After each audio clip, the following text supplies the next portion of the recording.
that over the course of these sessions, that you will learn more about using cross-sector education and workforce data, that you will take some of what you learn back to your own organizations, and that ultimately this will begin to set the stage for moving from interesting to actionable data that can inform change at campus, system, and regional levels. Finally, I just want to thank partners from across the region for being willing to share some of their work today, as well as in the upcoming sessions. This is all somewhat new and exploratory for us, and I'm grateful for you all for being willing to join in and see what we can do together. So thanks so much. Thanks, Sorrel. So we want to give a brief overview of the workshops that are ahead of us. Today we're focusing on our data ecosystem, and from there we're going to be looking at the education and employment data that's available, both local and state analyses that we have access to, and be talking about where the living wage jobs are in the IE. Then we'll look at the skills that are needed in those jobs and think about competencies and ways to organize our work differently, align in ways that Sorrel is describing. We also want to reach at some point in the last meeting some way to kind of understand where we might want to head with regional KPIs. This first meeting is a really important foundation to getting to that place. Again, I'm Rachel Antrobus. I was part of the team at WestEd that Sorrel mentioned. We are based in the somewhat smoky Bay Area today, and our team is focused on post-secondary pathways and economic mobility, led by Randy Tillery, who's on the line today, and my colleague Jessica is also here to help support. So we're eager to learn from you all. Again, Sorrel mentioned we're all in a learning mode, so we're eager to find out what we can do together.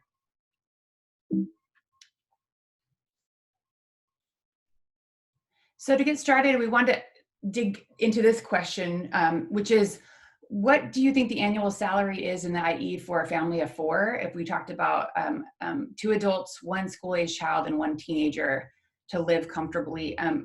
We're going to dig in more so with what the living wage jobs are in the Inland Empire next session.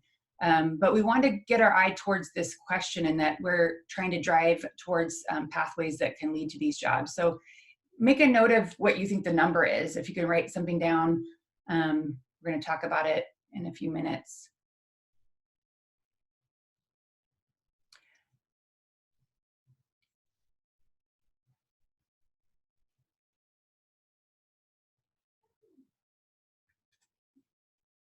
So according to numbers that we got from the Insight Center, who have created a self-sufficiency calculator for California counties, this is what it costs to live in San Bernardino and Riverside County. This is 2018 data. This breaks down to about a net income of $1,000 a week combined for the 2 adults. This doesn't include the things that we know really make a family function, like after-school programs, clothing, entertainment, things like vacations, anything fun, not included. Are these the numbers that you thought it would be? You're welcome to unmute yourself and let us know what you think about these numbers.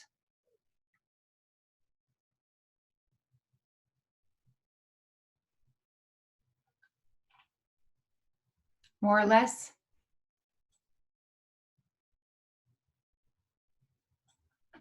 So, hi, this is Erin from Making Hope Happen Foundation. Hi, Erin. Hi, and I was waiting to see if anybody else was going to jump in. I really thought that of course it differs because what's needed in Temecula and Chino Hills is different from what's Absolutely. needed in San Bernardino and, Right.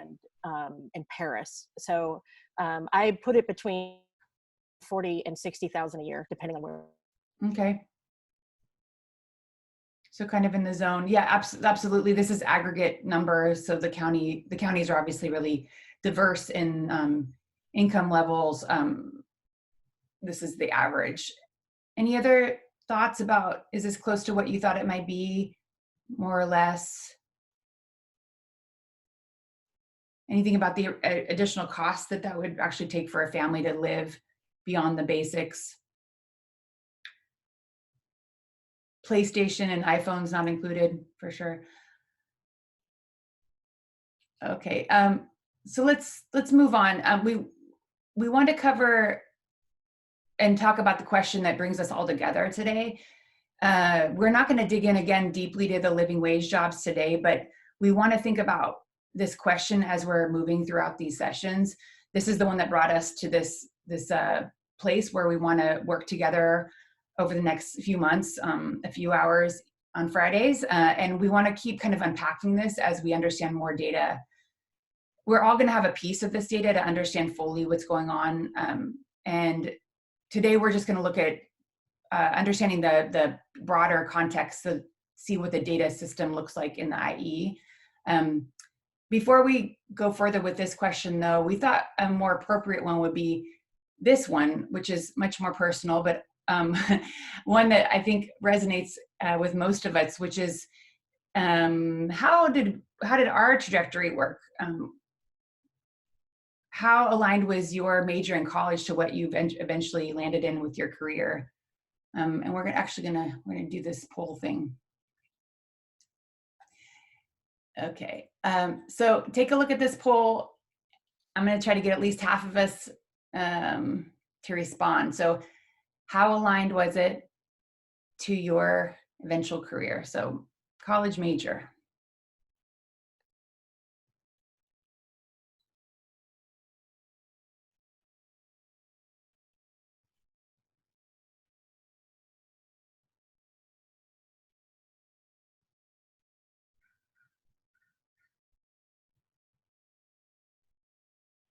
Just a couple more seconds. Okay, I got most of you, 82%. Okay, here's what you said. So a lot of you are highly aligned, which is wonderful. You must, that sounds like a data scientist answer. So I like it. A lot of folks that knew what they were doing in college. But for most of us, it looks more like this. Whether it's by choice or lack of access to exploration or not knowing what we're doing because we're still figuring it out as we're going to college. What we find with most students as we understand student journey, that many students are not clear about what they're doing in college or what their eventual outcome might be. What was yours, Sorrel? Was your major aligned with your job? My major as an undergraduate was psychology, so I would say not, and I really didn't even think about an eventual career with that. It was more what was interesting in the moment, which reveals maybe a lack of foresight on my part. But for graduate school, it was sociology, and I do feel like that has been a much more intentional path for this current work. Mm-hmm. Right. Does anyone have an idea of, like, are you thinking about a student that continues to find out what they want to do with their life? Does someone have one of those in their life? I certainly do. So we have had a fair amount of interns come through our office. This is Erin at Making Hope Happen Foundation, and also the very young staff that we hire, recent graduates, right. And they're kind of figuring it out. There's a lot of conversations with, well, I'm thinking I might do this, or I'm thinking I might do that. So like one of our interns, who is just wonderful, came to us as a kinesiology major, and she was interning doing communications things, and she has now changed her major, and she realized that she likes that very much. Another one of our, his undergraduate is in business, and he is going to a graduate school, starting in October, to study school counseling. So he has made a big shift. Mm-hmm. Mm-hmm. Yeah, I really, I've worked with a lot of younger people in their career, and I love watching them figure it out. It's very cool.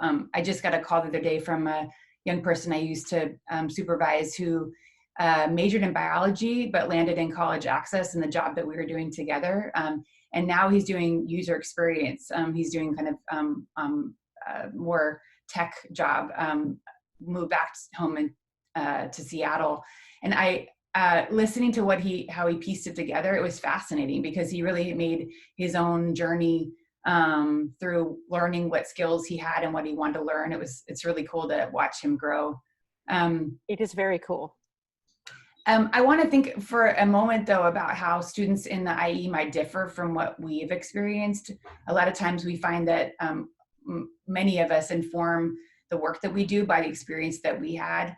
And we know that it takes a tremendous amount of social and kind of college capital to pivot. It takes quite a bit of access to people, the way that you're describing, Erin, like folks that are interning or that you're hiring have access to you all, have access to a job to help them explore. It's not an easy thing for people to do, to move between interests and jobs, as much as maybe some of us have experienced. And I want to differentiate it because I think that's what we're talking about today. We want to make sure that we're thinking about clearer pathways to college and career, and how that might change the region as well as the equity gaps, and the way that we think about education and economic mobility. If it was more clear for students what their access points were and what the eventual careers were that they could reach. It's hard to imagine because many of us have never been a part of a system like that or a part of Clarity. Although I know many of the colleges in the IE are working towards that, especially with guided pathways and partnerships that you all have with transfer programs and with employers. But we know we're all very new in this, quite honestly. This is gonna take a while to figure out, no matter how much we want to see that for students. I'm just gonna say a couple more things before I hand it over to Leslie. I wanna make sure I brought this one in because we oftentimes have an opportunity to create these kind of conversations between educational systems. But oftentimes people are coming in with a fear that we're just trying to find a way to blame one another about why students aren't making it through programs or why they're not reaching careers. And it's no wonder because data is usually used for these kind of compliance issues. They're typically used for accountability and reporting, not usually inspired by the idea that we can continuously improve together, or that we are looking together to move kind of continuous conversations about progress. So I just want to say that in front of, before I get to one more framing around what we're doing, that this is not what this is. And I think many of us that are really interested in data know that that's not the highest use of data. But I want to put this in front of us to make sure that we know of our intention together, that this is going to take all of us to figure out. So over the course of the next few hours today, but also the sessions will be convening over the next several months, we want to think about the data that could better align the IE towards student success and economic mobility. That's what we've agreed to today. We want to put this in front of us because we're coming with this simple idea that we have to broaden our knowledge about data outside of our own system so we can build collective understanding that moves us forward to the goals that Sorrel put in front of us earlier. We didn't go in depth into those, but they're really big goals. They're very audacious in my view. This is a graphic that we want to put in front of us now so that we can kind of reconnect with it over time, that we are probably not going to move into all of the spaces that we like to around action collectively with the data that we have until we better understand what one another both collect and what we're doing. But that this can maybe help us give ourselves some patience about how this progress can work, and be aware and keep ahead of the idea that not one system can make equitable pathways for students. We have to have these kind of shared commitments and goals and measures to move us towards the direction that Sorrel's describing.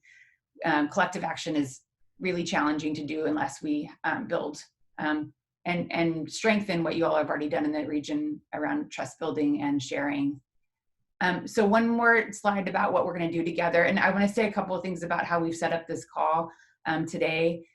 We did disable the chat. We find that we're with a Zoom room this large, it can be really hard to keep up with the chats and the questions that might be surfacing. So we ask you to unmute yourself and ask questions as needed, and the discussion that we're having together. And the other piece would be that we're, for folks that are presenting, just because we haven't been able to fine tune this, I'm going to be I'll be moving the slide deck. Just let me know when you're ready to advance and I will help you with that. So how are we going to get there is really, we have one hope, is that we're going to all kind of get in the game in these sessions and stay active. I know it's really hard on Zoom. I know we're all so Zoom fatigued. So we're going to do a lot of small group work. We're going to try to mix it up and get us all engaged. And hopefully that we can get us a little further. Leslie will talk more about kind of the culture we're trying to create here, but I want to share one more thing about what we think it looks like. If you can review these just briefly, especially the one about your cats. We really want to see you all. So please, if you're able to keep your camera on, that's really helpful, especially, and make sure that we're remembering that we're all learning together. That's essentially what we're trying to do, and make sure that we're accessible for one another. That last one around alphabet soup is essentially trying to get our acronyms spelled out a bit, where we have a lot of K-12 and college folks in the meeting today, and we want to make sure we're defining our terms a bit so that we can define this work together. Any questions about these? Can we agree? Give me a thumbs up or a yes on your chat. Thumbs up. Thumbs up. Thanks, Akira. Okay, so let's move forward. And I would like to say that it would be great to kind of, we're going to have some time together now and over the next several months to keep ourselves accountable to these and remind each other what we're trying to do together. I know these are really hard to do when we're multitasking. I not only like cats, I like all living things that are behind you. So mix it up. So Leslie, are you there and ready to share this next? I am. All right. Thank you, Leslie. Okay, hi everyone. My name is Leslie Belmonte. I'm the Guided Pathways Regional Coordinator for the Inland Empire Desert region. So just a couple of things that we wanted to address before we start. One is, what lens should we bring to these workshops? You know, in my conversations with many GP leads and teams and researchers, you know, the relationship that we have with data often comes up. And so we wanted to make sure that this is a space, you know, for everyone to feel comfortable, not only learning, but like asking questions as well, with the understanding that there are many people on this session with us today, from K-12 to our 2- and 4-year universities. You know, shout out to our community-based organizations that I also saw. So one is to be open to the journey. This is only the beginning of one of many conversations on data. And because of the amount of information that we're going to be covering, we ask you to use this space and consider the information presented to you. I know that sometimes when we talk about data, red flags come up for us because, one, you know, we may have concerns about the data, the integrity of it, but, you know, just know that having that type of fear around data is, everyone does, and that's just the reality that we're living with, which goes to the second one, is sometimes data is possibly wrong and definitely incomplete. You know, so data, it isn't perfect, but we do want to have an honest and mature view of the data. So asking ourselves, what is general data useful for? And what is data that we should not take at face value? So it's okay to have issues with data integrity, but to also understand that it's a systems problem that we can address slowly, thoughtfully, and collectively.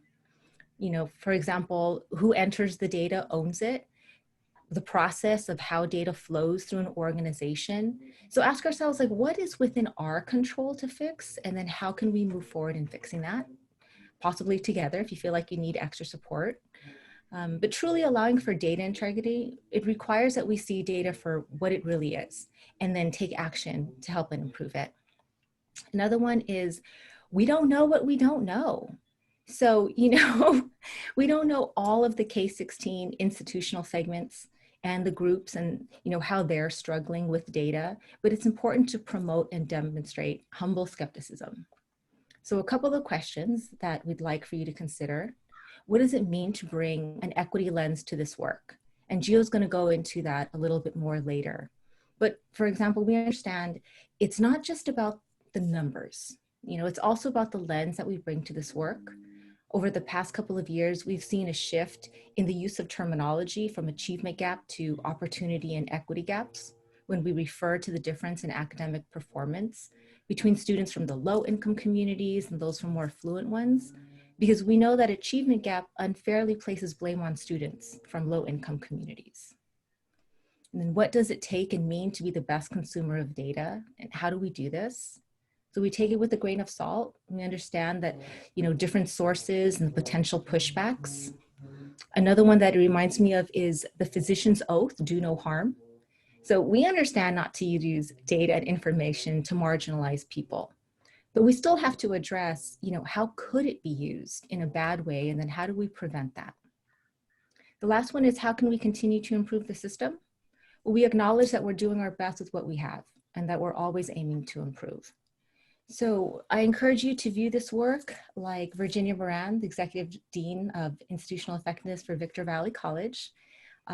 She once told me that, it's important to look at it like a three-legged stool: data integrity, access, and competency. So as we're having these conversations, yes, let's absolutely learn about all the different ways that we could use data, but also, how we can make it more accessible for those. And then how we can spread the knowledge, like how we could spread the wealth of using this data to improve the system. Thank you, Rachel. Thanks. Okay, I have to do my first call out, which is I see a lot of you not sharing your screen. I understand your camera is, I know, not always what we want to use, but I'm stopping sharing so we can see one another, because it's really important that we remember we would have been in a room together, right? Like we would have been able to see each other and talk to each other had not been for COVID. You're welcome to go offline if you want to after I share this, but let's just look who's here, and scroll down and see. I want to make sure that we remember this is about one another. It's really can be so impersonal doing Zoom, so maybe this is more for me. I have to remember you all are here, not in a room by myself. So thank you for doing that, you all. We're going to do small groups, and that's going to be even more important when we go there, but thanks for doing that. I'm going to move it over to the folks that are presenting on our student level data. We are going to be talking about we decided to kind of go here next, which is around the student data, because we want to make sure that students are staying at the center of the conversations that we're having. We think it's really important that we better piece together what we know about student experience and try to get a better understanding. One way that we thought we would do this, at least collectively, we know we all have a piece of this data. The majority of people on this call are going to have a whole nother data set that is not a part of this conversation today. But we want to kind of get a feel for what data is out there, especially for those that are looking at data that's not common to their system. We also want to get some data that we didn't think was readily accessible for most of you, and that it's emerging data and or a shared set of data that is looking at more pathway or pipeline information. So I'm going to hand it to Dr. Lee to start. She was generous enough to get us started, and she's going to be talking about the demographic and achievement data from the Riverside County perspective. Are you there, Dr. Lee? Yes, thank you, Rachel. Hey, hi, good morning. My name is Chengwu Lee, and I'm working for Riverside County Office of Education. And today I would like to share some of our K-12 demographic and achievement data with you. And Rachel, next, thank you. So we are serving more than 431,000 K-12 students in Riverside County.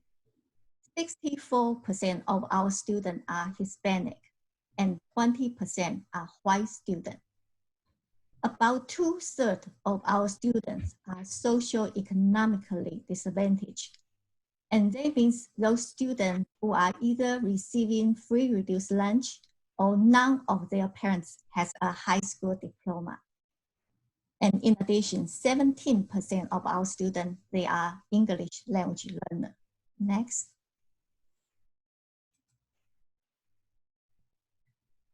So students in grades 3 to 8 and grade 11 are taking smarter balance assessment in California. And grade 11 test scores are also used as the college readiness indicator. So today, let's only focus on grade 11s. So there are 4 performance levels. The highest level is college ready. The next level is college-ready conditional. So for your information, college-ready conditional means if students are taking one more approved course in grade 12 and receive a grade of C- or higher, then they will be reclassified as college-ready in grade 12. So look at the chart. So for English language arts, 23% of Riverside County students are college-ready, and 31% of students are college-ready conditional in 2019. Next.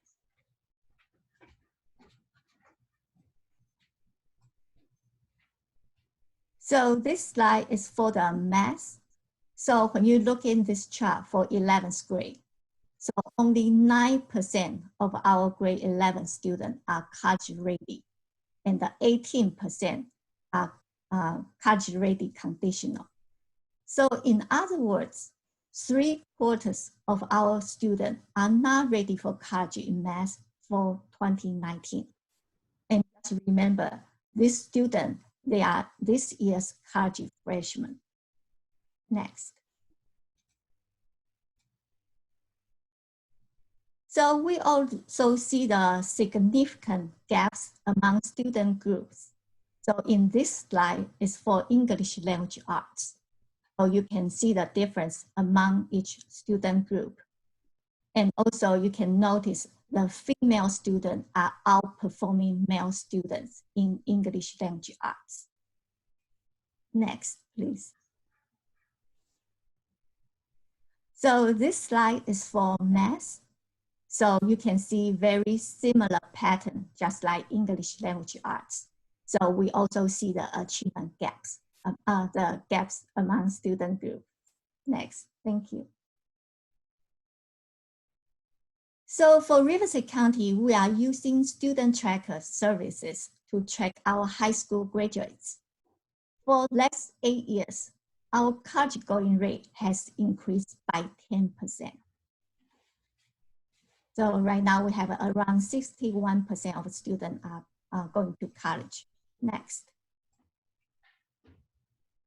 So for class 2 of 2013, 27.5% of our students who complete a college degree within 6 years.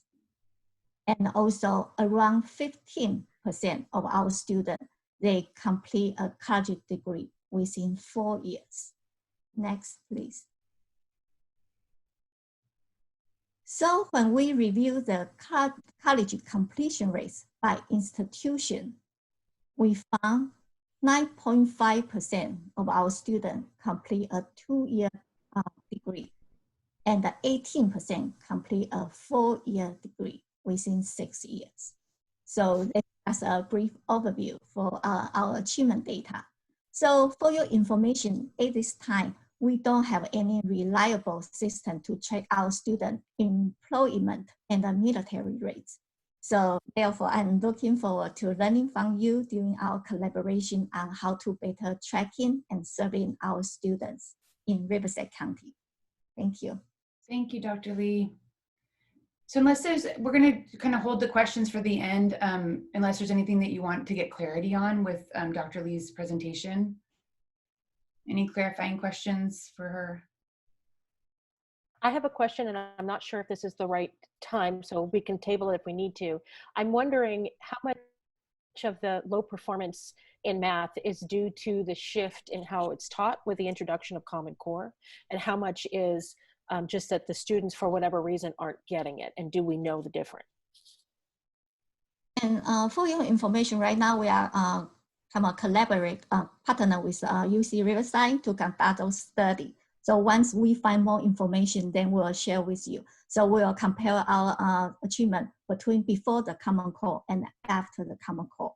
But also for your information, even before the Common Core and previously, and our for the math achievement is also very low, even before the Common Core. But we also want to measure what's the impact on the Common Core. So once we get, we should be have the study ready by early next year. So once the research is finished, then I will share the report with you.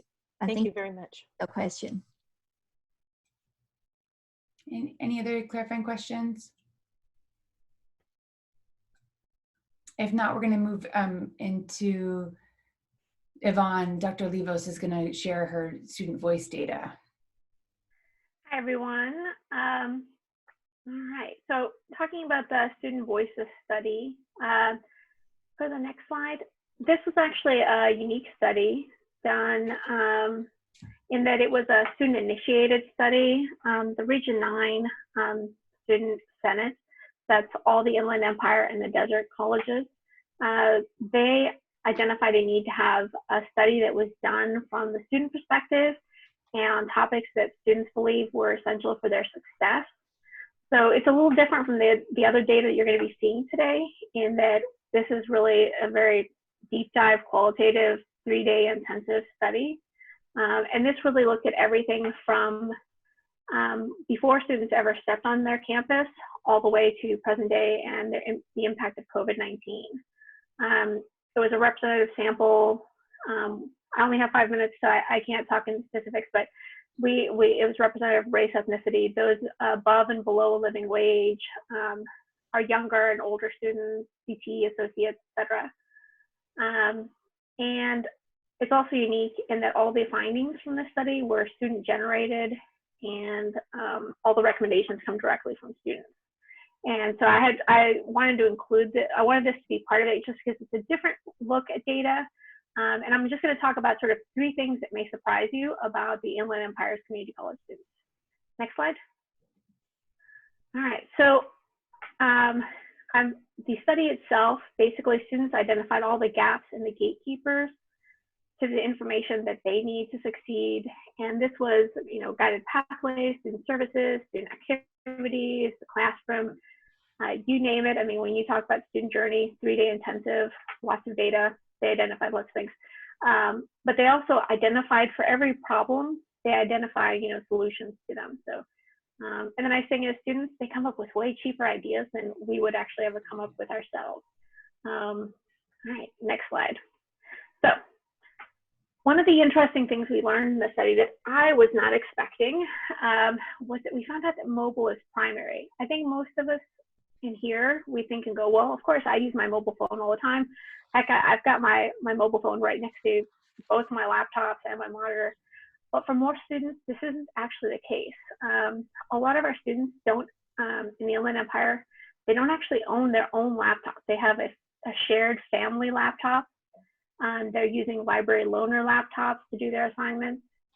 And even our students who have their own laptops, because they all have jobs and they have children, they still have to rely on mobile. So most of the interactions they're having with their instructors or with student services are often with their mobile device, because students are working in retail or working in warehouses, and these are not places you'd want to take a laptop when you're a low-income student. Next slide. One other thing, I was actually really surprised because we had a representative sample of students with children and a representative sample of students that without children. Yet we surprised to learn that more than half basically identified as caregivers. So yes, we expected those who talk about that they're responsible for caring for children. What I wasn't expecting was to learn how many Inland Empire students are responsible for caring for younger siblings. And this isn't I'm babysitting them on the weekend. It's my job to wake them up in the morning, get them to have breakfast, get them to school, help them with their homework at night, get them to have dinner. And this is every day, 365 days a year for them. As well as a lot of students talking about responsibilities with parents. Now with the parent one, we did hear that a lot of that responsibility increased 100-fold thanks to the pandemic. That now where they were caring for parents, but a parent may have been sort of caring for themselves, now the parents can't leave the house. And so they're doing all the groceries, all the pharmacy. And suddenly, their adult parent is another child. And this was independent of age, race, ethnicity, low income, high income. Next slide. And this last slide, I included because it wasn't the norm. We don't have a large African American population in the Inland Empire, but the population we do have at our community colleges, they feel isolated. I've got a quote here from a student that said, you know, I don't feel a sense of belonging because I don't have many people to relate to. African-American students, and this was independent of whatever college they were at, they kept reporting feelings of isolation. And what I found interesting is we had a representative sample of Asian American students in there, and they are an equally small group, yet they did not have any of these sense of isolation. If anything, they were talking about sense of belonging and how, and so it's not an issue of their small population. So something else is happening there. I included them, and this study was not, as I mentioned, it was a student journey study. It was about finding out pain points and the guided pathways. We didn't go in going, well, let's find out how African Americans are different, or let's find out how low-income students are different. So I was really surprised to learn about this feelings of isolation, which actually only increased post-pandemic. Next slide. And I know I only have 5 minutes, but I had to put in this one just because including a negative. Our students were able to come up with solutions to how to combat isolation on their college campuses. And our African American students, they talked about including any sort of spotlights on their fellow students and their accomplishments. They just wanted a reminder that just because they are in a class by themselves and they may be the only African American face they see, they're not the only one on campus, and that there's been other students before them who have been where they are, who have been successful. So that's it. Thank you. Thank you, Dr. Oliveris. Any questions to clarify? I really want to know more about this one for sure. I love the qualitative. It's so rich. Any questions on what she did share today? Well, hi, this is Erin Brinker. I often ask questions, forgive me. I'm very, very interested in this African-American population feeling alone. And I'm wondering if doing any more deep dive of that to find out if they are involved with the Black Student Union or another group, if they feel less isolated, if there's specific mentoring that's been used to help people feel connected to their campus and to their sense of belonging there, and if any of that is happening. Well, I was going to say, as part of that study, we did look at specifically what student activities they were participating in, if any, and African American students were the least likely to be participating in student activities. And unfortunately, they were equally as unlikely as any other student to be aware of how to get engaged. But because they're isolated, they don't feel comfortable like turning to another student to say, hey, you know, what is it you're doing on campus? And so we've got this sort of disconnected information in general with all students, and then African American students feeling isolated, which creates this. We actually had a lot of things around student activities and mental health and wellness, which I was really surprised, but I mean, happy because they came up with really nice, easy solutions to how to combat these issues. But yeah, I'd be happy to talk about it, but I would take up the entire time. So if we, maybe we'll table it for the end, or we can talk afterwards. Mm-hmm. Thank you. Thank you. Hi, Sabrina Jimenez here from Crafton Hills College. I just wanted to say good job, Yvonne. I was going to say it in the chat, but it's been disabled, and you're awesome. So thank you. She is awesome. Thank you for that. Hey, Rachel, I just wanted to time check as well. It's yes. 9:45. Yes, let's move forward. Akira, Dr. Kanatsu, are you there and ready to present? Yes, I am. Sorry about the sound. Looks like the gardeners are out now, so let me know if you can hear my voice. Well, you sound great. Okay. Hi, everyone. My name is Akira Kanatsu. I'm a research analyst in the Office of Institutional Research and Analytics at CSU San Bernardino. I'm going to share our students' data today. Next slide, please. So in fall 2019, we had a little over 20,000 students. 89% of them were undergraduate students. For fall 2020, this term, we are expecting about 4% decrease in the student population, partially due to the COVID online classes And also this term is our first semester term. So we had the quarter to semester conversion, which started in fall 2020. About 86% of our students are from San Bernardino and Riverside counties. 86% are enrolled full-time. 61% are female students. And the average ages for undergraduate students is 22, and postdoc students are 32. We have high proportion of URM, underrepresented minority students, first-generation students, and Pell recipients. When we look at these three groups combined, we have about 46% of our students belongs to all three categories, and 94% belongs to at least one of these three categories. Next slide, please. These are the top 20 department of majors for undergraduate and postdoc graduate programs.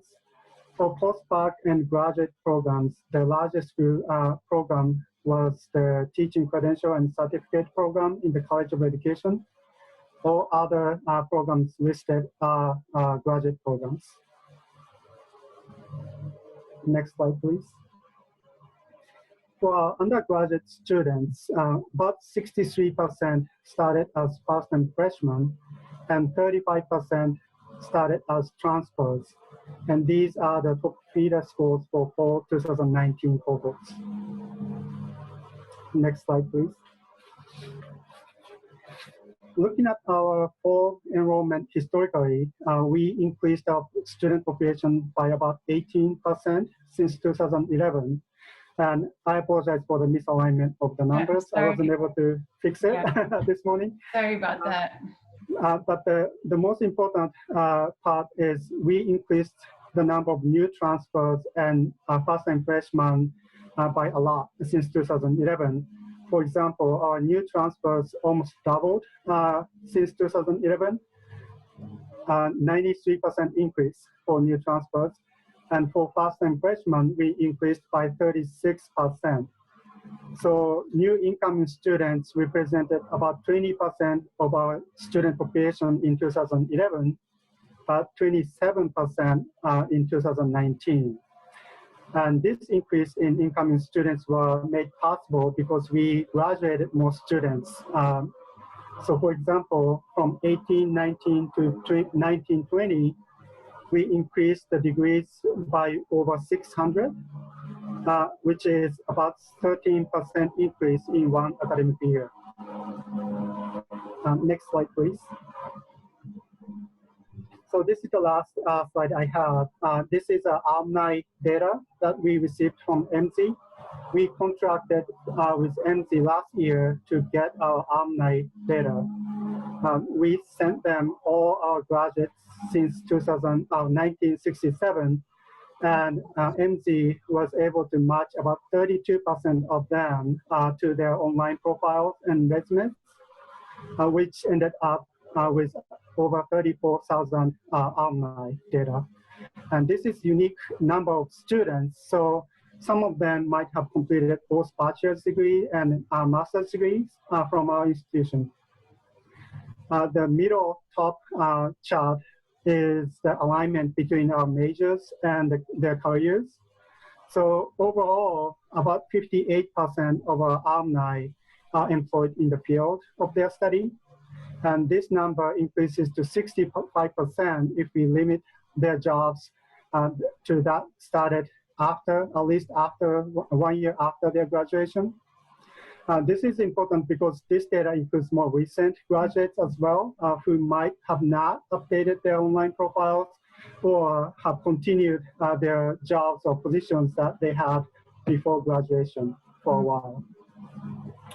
The top right chart represents the number of alumni resides in the region, region meaning San Bernardino and Riverside counties. So about half of our alumni stay in this region.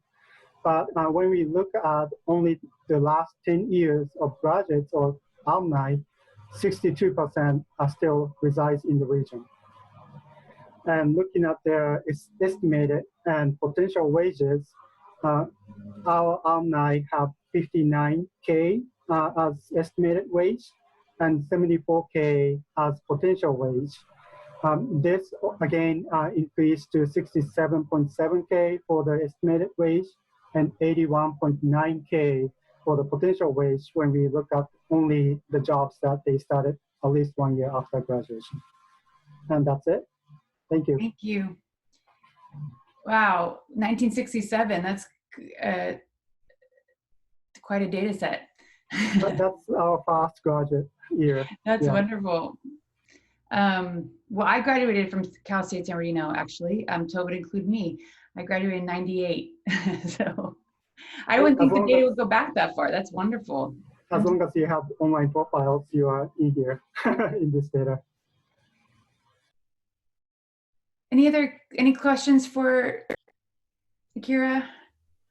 I was wondering if you could clarify who are transit students. One of the slides talked about transfer, and then there was a tiny number of transit students.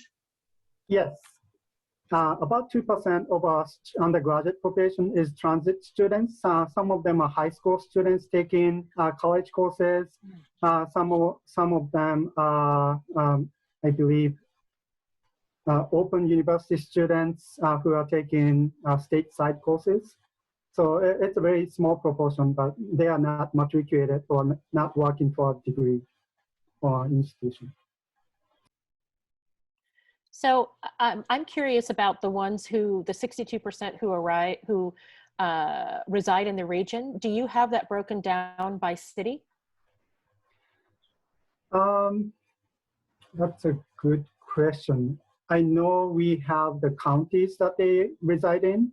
I have to check the data to see if it includes the cities. But this is from their online resume or profiles. So as long as they post that information, we probably have that. Oh, okay. Great, thank you. Okay, let's move on. Maya. Yep, I'm here. Maya from CCGI is here to share one last data set. Thank you, Maya. Yeah, no worries. Hi, everybody. So I'm going to briefly talk about californiacolleges.edu, which I think many of you are familiar with. But just a reminder, it's a website or a platform that can serve as a data and planning infrastructure. It's primarily focused on K-12 users, starting in the 6th grade all the way through 12th grade, so they can do all sorts of career and college exploration and planning. Parents have a lens into what students are doing, and educators have a lens into what students are doing at a school level, district level, and county level. Next slide. What makes the platform super unique is that everything that you see here on the slide is data that californiacolleges.edu ingests and makes available for its users. And so we can share this slide after, but what you'll notice kind of, sorry. Alarm for class. What you'll notice is that we take in pre-verified data from K-12 school districts. We take in verified official data from CDE, from ONET, but we also have verified application integrations with all of the public higher ed segments, including the Student Aid Commission. And so that is what makes californiacolleges.edu also an intersegmental data system. Next slide. So here is just the application launches. What's really unique about this, and I think what's important for this group, is that when students are using the platform, we have access to verified application submission data for all of these different institutions, which means that we actually can get without having to go, harangue every single college that our students are going to, who actually has an application in process, who actually has submitted an application, who has submitted college applications, but not financial aid applications. We can answer questions around those. Next slide. The other thing that's unique about californiacolleges.edu is that we have CSU and UC eligibility tools. And the reason that they work is because we're able to, sorry, like no worries. We like kids and cats. it's just a day. And our internet wasn't working. So anyway, we, in our partner districts, which I'll share what that means in a second, is we pre-verify all of their coursework, A through G coursework, against the course management portal over at the UC Office of the President. So we're able to show students, educators, and parents the most accurate reflection of a student's progress towards meeting the CSU and UC eligibility requirements. And this is a really important data point because the data is not clean. K-12 data across the state is not clean. K-12 districts are calling courses A through G in their student information system, but they are not validated. And so someone mentioned earlier, like, what are things that are symptomatic of a broken system? This is an example of something that one way in which our system is broken, and students are suffering the consequences of that. Next slide. So when students are using californiacolleges.edu, this is just a few of many, many questions that we can answer really definitively about students. So what careers are students interested in? How many 11th graders are progressing towards meeting the CSU minimum eligibility requirements? What percentage of 9th graders have completed a career assessment, et cetera, et cetera. Next slide. So here in the Inland Empire, there's a really unique campaign going on called College Next. So I work for CCGI, like Rachel mentioned, and we partner with nearly 100 school districts across the state. It represents about a quarter, a little bit more than a quarter of K-12, 6th through 12th grade public school students. But here in the Inland Empire, there's a joint campaign between those two chancellors' offices that you see there, along with Growing Inland Achievement, and both of our county offices to really engage the entire region in the use of californiacolleges.edu so that we actually can understand what is happening with our students in K-12, and then also where are they going, both regionally here in the Inland Empire, but outside of the region as well. And here is just a snapshot of the K-12 districts and the college partners that are part of College Next. You can see that Riverside County, we're nearly at 100%. I think there's 2 more districts that have yet to join. And then in San Bernardino, we went from 2 partner districts prior to this year to all of those listed here, which accounts for about 60% of K-12 districts in San Bernardino County. That's wonderful. Yeah. And then just the final slide I have for you is I wanted to show a snapshot, which I think is interesting considering some of the data that we had earlier. So this is based on our Riverside and San Bernardino County partner districts from the last academic year. So it's not a complete sample of the region. But you'll see there, those are the top 10 careers that students in 6th through 12th grade indicated that they were interested in. Actors, yes. Yes, athlete is usually on there. I was actually surprised not to see athlete. One thing that I think is super interesting, and I think something important for people to examine, is that in K-12, there's a digital portfolio. And so they're adding careers like candy to digital portfolios, but they're not adding majors. And it's very easy. The platform guides them to say, you're interested in this, oh, you should study this at this college. But this gap persists. And so it tells us something, or it makes us ask questions about if students are making the connection that there's kind of this in between that has to happen. And then finally, last year, these are the application submissions captured in californiacolleges.edu. So this is not an inclusive list of all applications because we only capture those that are linked to californiacolleges.edu. It's not bad, and it can get a lot better. And the reason that I want to share this is because when we can get to a point that 100% of students in K-12 and the IE are using californiacolleges.edu for applications, this data right here will tell us exactly what happened in our region without question. So I look forward to that. Yeah. Another thing that you have access to, Maya, that or correct me if I'm wrong, is that because of the data that you're pulling to do the applications, you have access to transcript level data. We do. The courses that students have taken. you could do so much with that. That would be fascinating to look at. Yeah. Thank you, Maya. Yeah. Any questions for Maya before we move on? Yes, this is Biju Raman from Palo Verde College. I had a question. How is this different from Get Focused, Stay Focused, or some other such portfolio that the student maintains? Yeah, it's a good question. So CaliforniaColleges.edu is not just planning and exploration in terms of like careers that students are interested in and like the kind of narrative plan. What Rachel just said about us capturing student level transcript data is really what makes it different. So it's about bringing together the exploration with the actual academic achievement and marrying them so that students, parents, and educators can all see how they're related. We also have the integrations with the systems. So it's a single place where students can just literally do everything, and then their data can be received by colleges and universities, public colleges and universities. If anyone has done a UC or a CSU application, you can say everyone should be on CCGI. It would save so much time to do applications this way, because if the district has signed on with you all, what I understand is that it pre-populates that application, so you don't have to upload all your transcripts each time you're applying. Yeah. So for Cal State Apply, those of you who work with high school seniors know it can take hours, and then even when it takes hours, the CSUs will tell you that it's usually inaccurate or it can often be inaccurate information.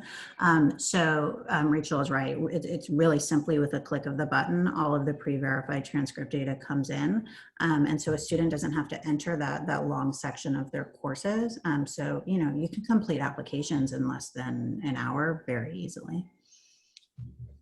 Thank you, Maya. Yeah. I had a question. Okay, one more question.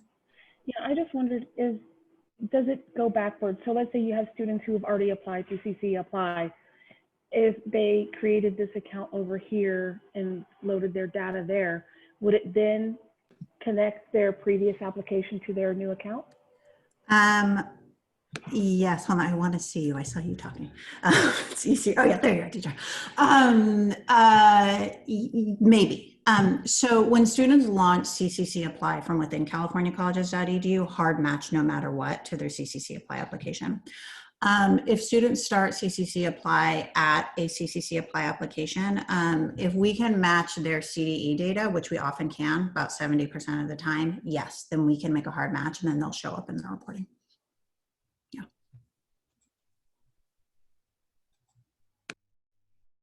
Okay. Thank you, Maya. So we're running a few minutes behind, and what I want to do is describe how we're going to do small groups and give you some instructions. Jessica, would you be willing to unmute and just let folks know what we're doing with the notes, just while I reorganize the groups for a moment? Yeah, sounds good. So we're going to break up into 10 groups. I've emailed one representative from each group a link to a Google Doc, and that person would hopefully share their screen and take notes during the group discussion. And we can collect those notes on the Google Doc while everyone's discussing together. Thank you. So I'm needing to reassign a few folks, but let me share this next slide. In fact, I think what I'm going to do is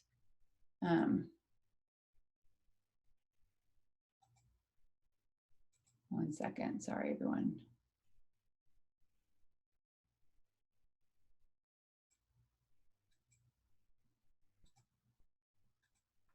Okay, so the rooms were not quite populated the way we thought. So let me see here. We have some really high level. So Jessica just described where the notes can be found. I ask, yes, I'm seeing that the rooms are not, we didn't quite get the same number in each room we thought, but we will make sure that you have the notes page. Just get started once you get to your small group. We're going to combine the first breakout with this in the second. So I'm just going to go over a couple more framing slides. When you get into that room, if you could discuss what we heard around the student level data. There's some discussion questions in the document and on the screen that I'll share with you. We want to make sure that we're recording as much as we can. Sorrel and her team are really interested in the conversations that are happening in their small groups, so we won't be able to capture unless you all are vigilant note takers. And then we also, pretty much every time we'll be coming back together to share out. So if you can think about who might report out, we'll end up doing 3 breakouts today. And so we're gonna move those roles around as needed. So let's see. Also that these groups are going to be fairly small, so I don't think it's going to be a problem to make sure everyone's heard. But if folks can just stay ahead of that, I know some of us are more active than others. We want to make sure that we're hearing one another throughout the conversations. So I'm going to skip over the next breakout slides, the questions. They're going to be, again, just around like some debriefing around what we just heard. I know it's a lot of information that we just heard. So definitely give yourselves a few moments to just discuss what you heard and what you want to know more about, and make notes in the document about what those might be. This last question is a really important one that we want to keep kind of pushing on, which is, what else would you like to know to better serve students? And that what I mean is both perhaps from your own system, but actually probably from your partner systems, the ones that are adjacent to your services, whether you're at a nonprofit or K-12 or college. What are you wondering about that you don't know that would help you better prepare and support students when they reach you, or transition them to the next step? So those are the first set of questions. You're going to see those. What I want to combine this conversation, because it's very aligned, is this question around your data ecosystem in the region. We think of this as a way to kind of understand how we all have a piece of this, a very complex system that we can't honestly piece one apart without pulling the whole thread. So what we want to try to understand is what you all use and what data is important to you to drive your decisions and your system, and also your work.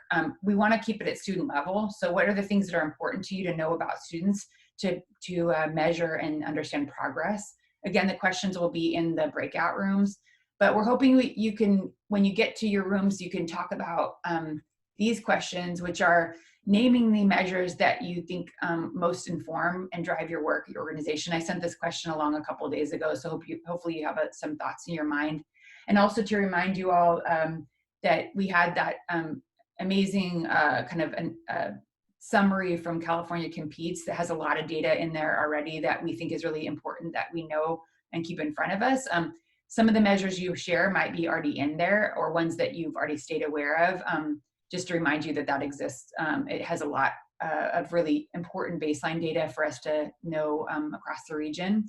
And essentially what we're looking for is, how do you all know that students are progressing? What are the most important ways that you understand progression in your respective system or organization? So let me see if there's any questions about what I'm asking in terms of these questions, and then I'm going to take 2 seconds to get these rooms set up. If you end up in a room that you didn't intend, meaning like your note page doesn't match your room, that might happen based on what I'm seeing here. So just go with it. Just get a note page in front of you, and we'll visit all the rooms and make sure that you have what you need. So just get started on introducing yourself, and then moving into these conversations around what you heard, and then the ecosystem conversation. What do you think is important to your system? Any clarifying questions before we get you all assigned?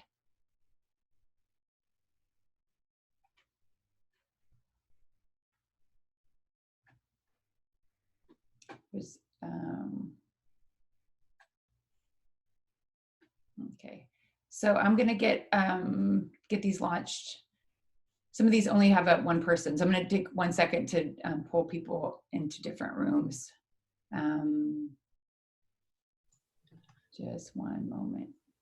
I also just wanted to mention that the California Competes infographic that Rachel just mentioned and shared before this, the folks who put that together are in this workshop as well. So if people have questions about that, we can also look to them for more details or any kind of other follow-up if you had questions about that terrific resource. Great. So do you see that person in the room? It would be great. I need like 2 seconds, so it'd be great Yeah. to get a bit more background there. Sure. David, can you unmute yourself and just introduce yourself? Hi, I'm David Radwin from California Competes. I'm a senior researcher and I help to contribute to these fact sheets. How did it come to be? Can you say a bit more about what happened? It started a long time ago, before my time. I came in at the tail end of it, but this was part of a broader project that includes the main part of which is a website that covers what we consider the 12 regions of California, and Inland Empire is one of those 12 regions. And a big part of the project was comparing the different regions so that you could get some context for what a meaningful number or an ideal number would be. And you can see it in the fact sheet where they have the statewide averages and the lowest and highest regions and so on. That's part of it. And the website provides more context and disaggregates a lot of things by race and ethnicity, gender, education, income, and other things. Thank you so much. Okay, so just to remind folks, we'll come visit your room and make sure you have your note page. I think very few of you will be to the one that we thought. So we're gonna mix it up. Keep us on our toes. It's wonderful how Zoom does that for us, isn't it? Okay, so we're about to open the rooms. We're gonna give you we'll start with 10 minutes and see how we do. So it's gonna be, we'll have to keep on task with the topics. We'll give you a few more if we're not quite there yet. So enjoy the conversations, and we'll see you in a few minutes.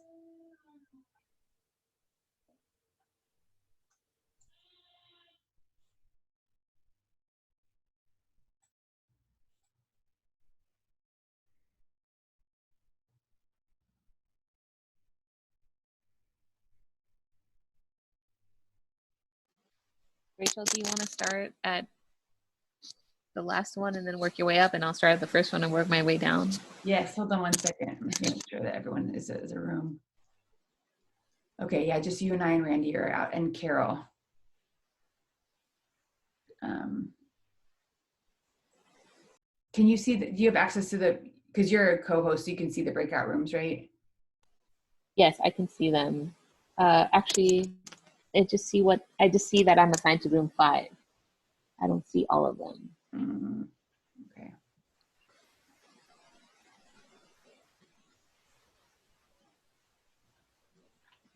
I was trying to get you out of the room, but I couldn't figure out how to, it won't let me take you out. Okay, I can go and check in breakout room 5 and try to see. Okay, just make sure they have the notes. Geo's in there, and Sorrel's in there. So actually Sorrel already has one. Yeah. But how about this, Jessica, can you get the spreadsheet opened with their names, and I'll tell you the people that we need to share it with. Okay. Does that make sense? Yeah. Okay. So, let me see. Okay. So if the first room, Carol, no, Carol's on here. I'm just trying to see if she needs anything here. She's on here. Okay, let's see.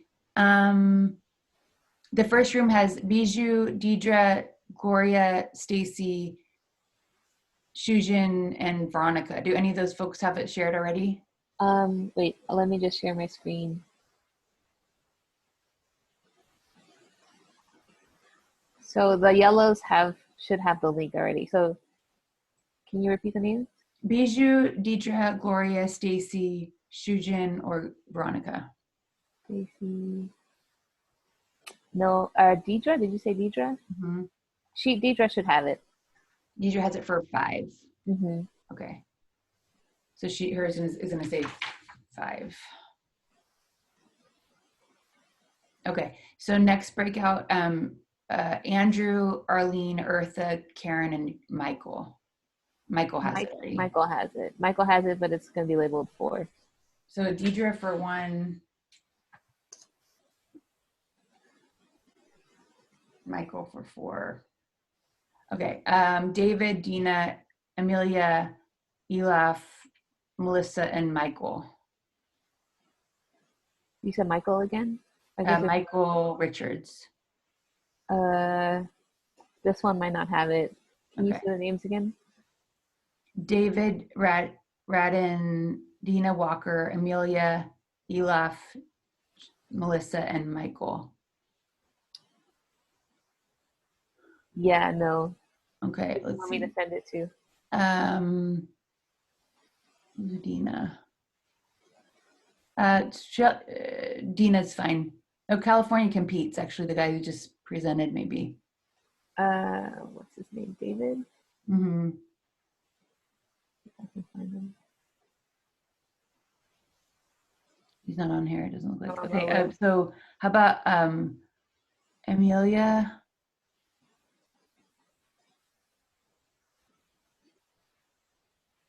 Melissa?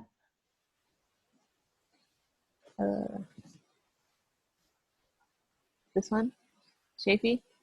Or a different Melissa? Yes, that's her. Yes, can you share it with her? So that'll be, it's actually 3. So if you could share notes 3 with her. Okay.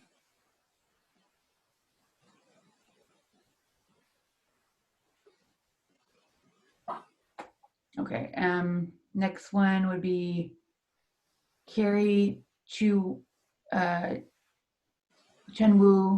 Aaron, Jenny, Sabrina. Hold up. So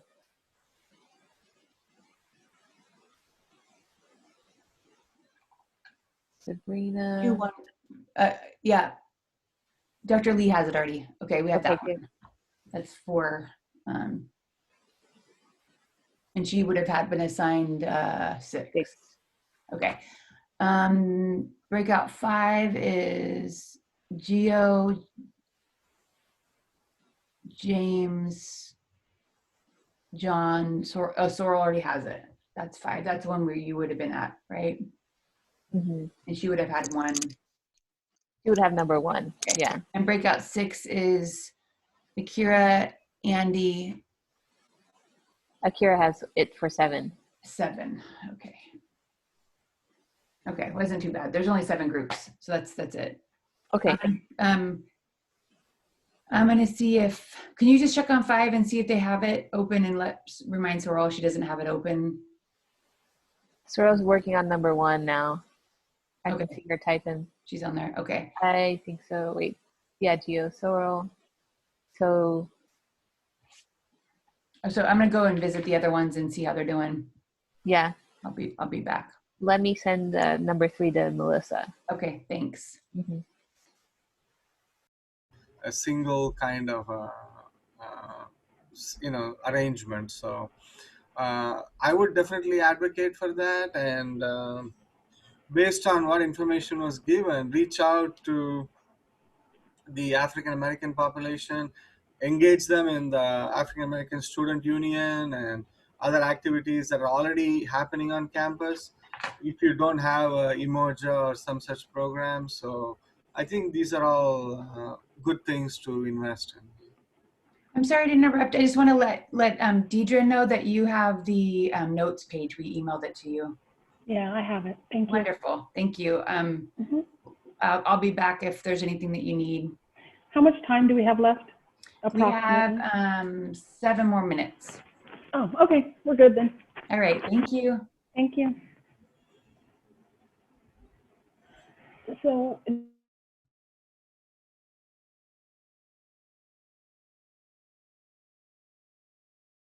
have enough resources to provide to them. So our school is trying to provide Chromebooks, to students, but not everybody, is going to be able to get it. And we're trying to determine how to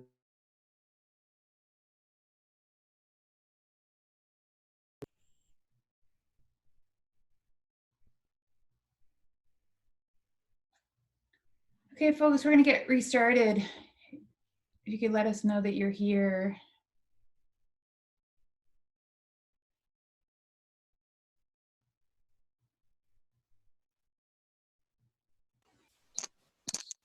Hey, Rachel, you might want to hit record. I did. It said I did. Do you see it? Okay. Thumbs up. I love it. Love the thumbs up. All right. So what we're going to do, just to remind you, we're going to go back to the breakout, the same one that you were in, using that notes page. again, we've had a little bit of glitch on sharing the docs the way we intended. So if you do have the document and other folks want to have it, if you can share it inside of the Google Doc, we're happy to come and help you with that if you don't know how to do that. But that's going to be the best way to get it to more folks at this point. So going back to the document, there's a question around that second breakout around what data drives and informs student progress in your system. We actually want you to put your name and stake a claim in that conversation a bit. Doesn't mean you can't change it or it's set in stone. It's more just that we can have a conversation about what you all think is important to showing student progress from your perspective. As we move into a conversation about how those align with the goals of the region, it's going to be important to know what you all see as important. So we're going to go back to the breakouts. We're going to make this very quick because we know what we're doing, and we're just going to have that part of the conversation. We can go back again and revisit and unpack it a bit more. But if you can get to that document, put your name, your organization, and 3 to 5 measures that you think are important to driving student progress. That's what we're looking for. So we're just going to do this in about 5 to 7 minutes, and we'll come back and share where we're at. Everyone clear what we're up to? Wonderful. Okay, so here we go back to the original rooms that you were just in.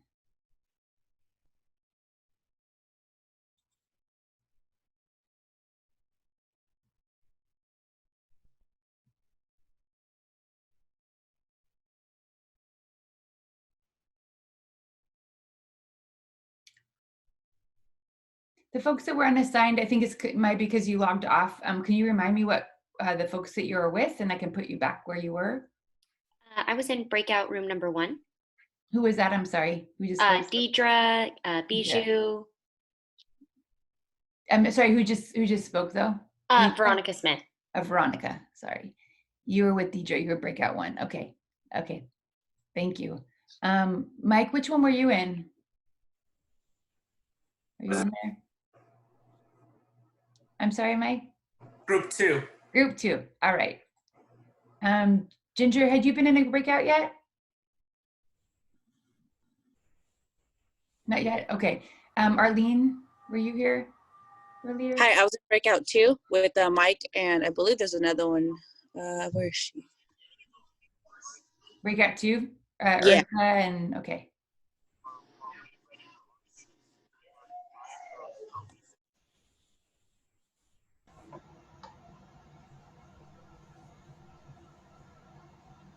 Oh my gosh. Lisa? 6, I think, with Akira, Irma. I think it was 6. So 6, okay. And Amelia? I think 3 with Michael Richards. Okay, thank you. And let me get you into a room, Ginger.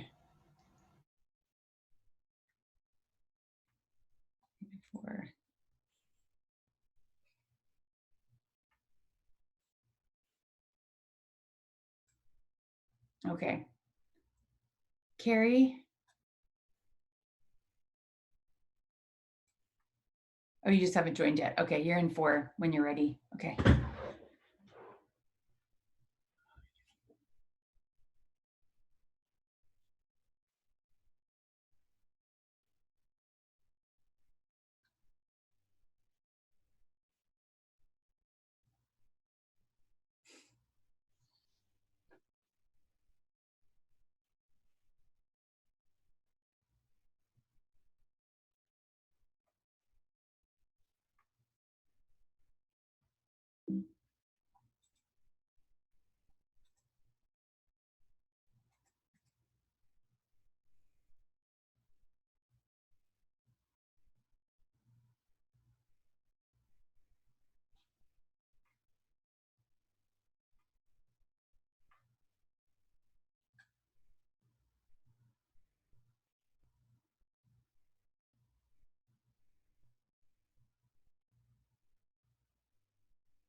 Welcome back, everyone. How did that conversation go? Were you able to define some of the measures that are important to you?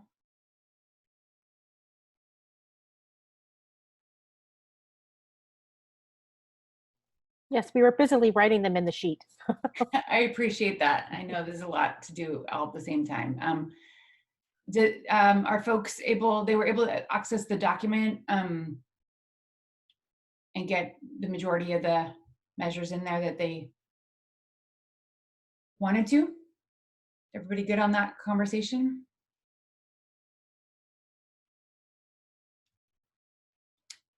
If so, we'll move forward.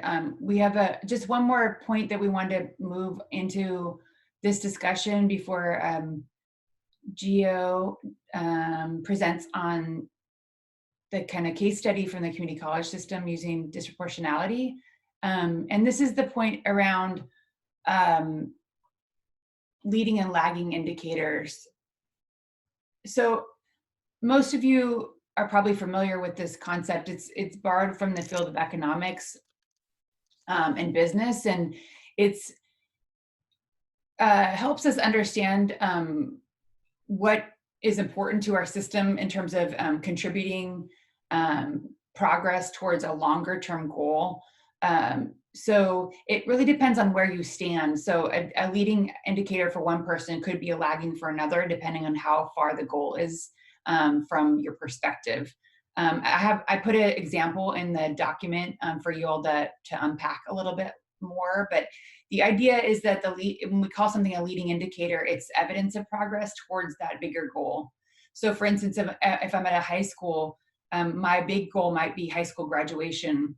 But if we're looking at economic mobility, high school graduation might be a leading indicator of that bigger goal of a living wage job. So when we're looking towards the view of the goals that Sorrel described, these are very big goals that all students in the IE, regardless of zip code or race or ethnicity, would have access to high quality education programs that lead to living wage jobs. That's a really audacious and large goal.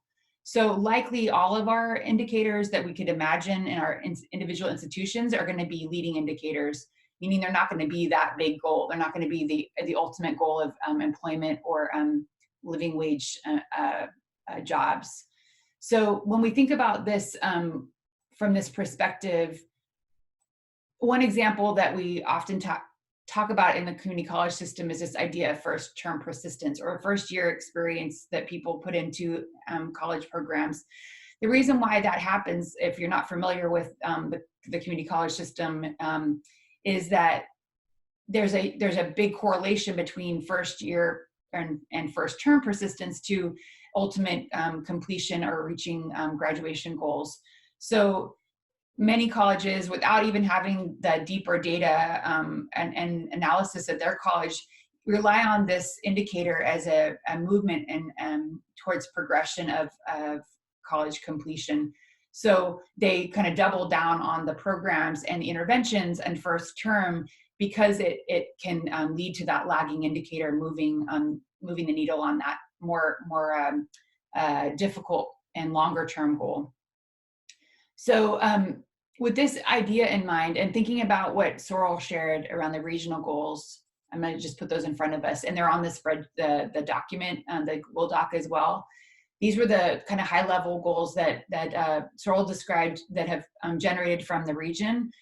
When we think from these, if we consider these the lagging indicators, these are the things that we want to get to in the longer run. It's going to take us longer. They call them lagging because of how long they take. Think about the measures that you just discussed in your small group. What would you consider leading and lagging if you think of the big goal towards the regional progression?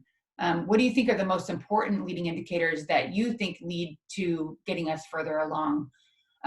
Again, there's a column on that second breakout of what you think it most aligns to with the regional goals. And again, what we're trying to do is refine even further from those 3 to 5 goals, the things that you think are most important to showing progression.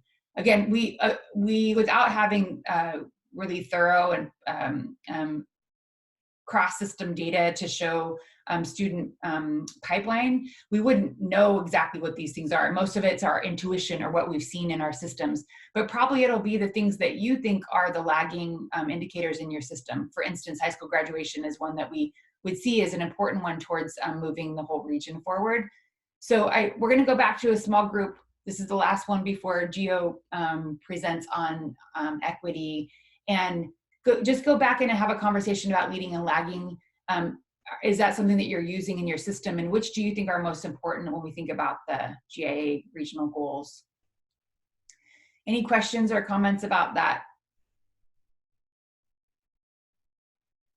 Okay, well, a few more minutes back in the groups and we'll come back and hear from Gio.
Hey Rachel, I've been popping in and out of the breakouts when I can, but I'll keep doing that if you want me to. Yeah, yes, if you just make sure they have the document that they need, and yeah, just get a feel for how things are going. I think what I'm thinking we're gonna have to do, because I think they might be at very point soon in the future, since we're almost up on time, really, breakout fatigue. So I'm thinking we leave them there a little bit longer, and then we have Gio present, and then we have a large group conversation around equity. What do you think? Makes sense. Yeah, that makes sense. Okay, yeah, let me know yeah, how they're doing. If there's anything that I can do, I'll visit a couple too. I feel like I'm kind of interloping when I get in there, so. Yeah, well, that's fine. We got to be a little bit of a creeper. Super creepy. Yeah. All right, see you in a bit. All right, we'll see you in a second. Let me know if you think they need more time, but I was thinking like just 5 more minutes or so just to see how they're doing. But if they need longer, we'll stay there.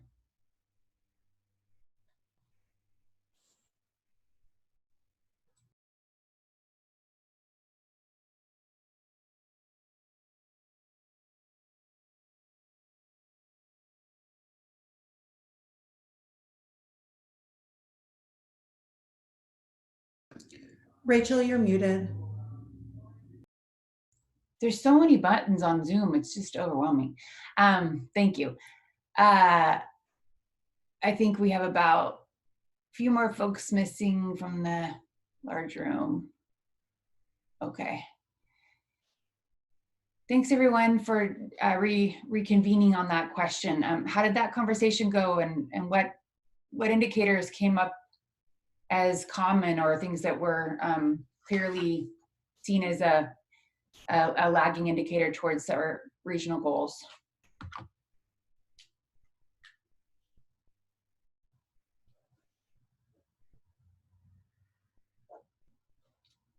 I heard Michael, your conversation. Would you be willing to share what you all talked about?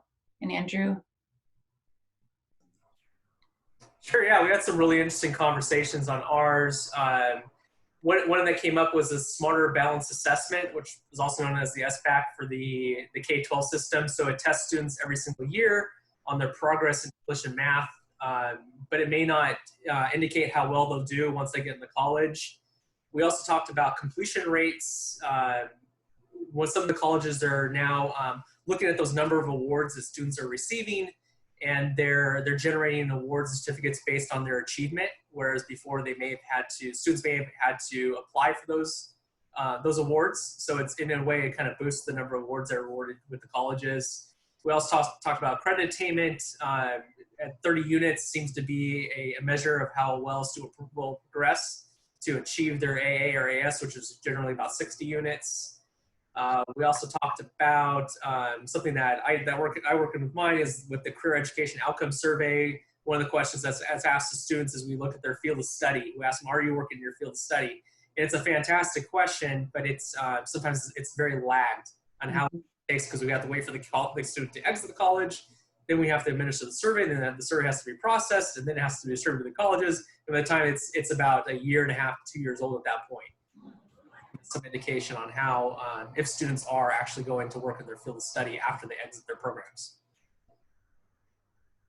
Thank you, Mike. Yeah. What else came up as an important indicator for us to keep our eye on?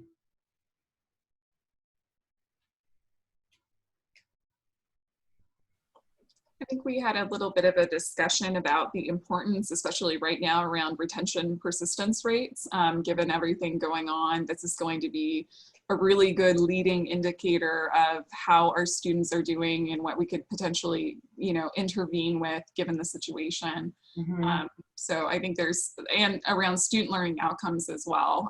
So how are students learning in this online environment? Do we have the ability to disaggregate that to a student level so we can check for disproportionate impact, those types of things? That's a great one. Oh, so we have to teach students is what you're saying, Stacey? That's, wow. Persist and teach? Wow. All right. Yes, we have to do all those things. I know learning measures are really, really difficult, as well as work-based learning, and we have so much to grow into. Any other comments from groups that you want to lift up as important? Our group actually spent time going back even further in terms of thinking about leading indicators with pre-K or third grade and middle school, and sort of trying to think about ways in which communities might be under-resourced, or where different kinds of performance measures are showing where we're not meeting the needs of certain students adequately earlier on that could really change the later trajectory. So wondering just how to think about some of those earlier leading indicators for all the subsequent other lagging indicators. Absolutely. Yeah, thank you, Sorrel. I don't know, do we have some folks in the room or did you have people in your group, Sorrel, that could represent further back in the pipeline? Or yeah, we have some county office folks or people that are not in high schools or in particular context. Great. Well, that's a good segue into our next conversation. We know there's so much to unpack here. It's impossible, quite honestly, to do this in 3 hours. But even if we were together, it would have been hard to do in a day to cover all these topics. So we know it's a pretty high-level brushstroke conversation, but really appreciate your engagement so far. We wanted to move into a fairly brief conversation. Again, we'll not do it justice, but we're going to do our best to start to talk through, if you see in the goals that Sorrel shared, there's so much embedded here around equity. This is the majority of which are naming explicitly the work that the region has to do to close what we know to be pretty big equity gaps.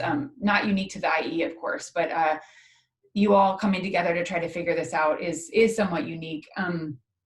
I think we are interested to see how people are addressing equity in their individual systems, and the one that kind of rose to the surface, at least in my previous experience, was the work that I've done with Dr. Sosa, and wanted to share, have him come and share the work he's been doing about disproportionality as a measure in the community college system. It really is only one way, and it's not going to be enough. We again want to keep exploring how we're doing this together to see if there's ways that we can better align equity measures across the systems. Disaggregation will never get us there. I think that the data that Yvonne shared is getting a lot closer to like what the nuance and what's really happening for students. We know quantitative data can't get us to that level of understanding at this point, but we can get to see through some of these case studies what people are doing on the ground. So I appreciate, Gio, you being willing to share the work that you've done around DI. Are you there? I can't see your face yet. I am here, Rachel. Oh, here you are. Thank you. So the first thing I'll say is you see my name here, and Rachel's very gracious about introducing me. Rachel's name should be on this as well. Rachel and I worked very closely in the past, and a lot of this is also reflective of what she and I have both together been able to accomplish and present upon in the past. So by all means, Rachel, as I'm going through this, I know you have tremendous insight. Please jump in at any point to offer any of that additional insight you have. Thanks, Gio. All right, let's do it. So before, as Rachel alluded to earlier, at least part of what I'd like to share with you are topics tied to disproportionate impact and this wonderful tool that I'd like to spend some time sharing with you. But before even that, I'd like to spend a few moments contextualizing that work. And to start us off, I'd like to focus on the topic of success and equity.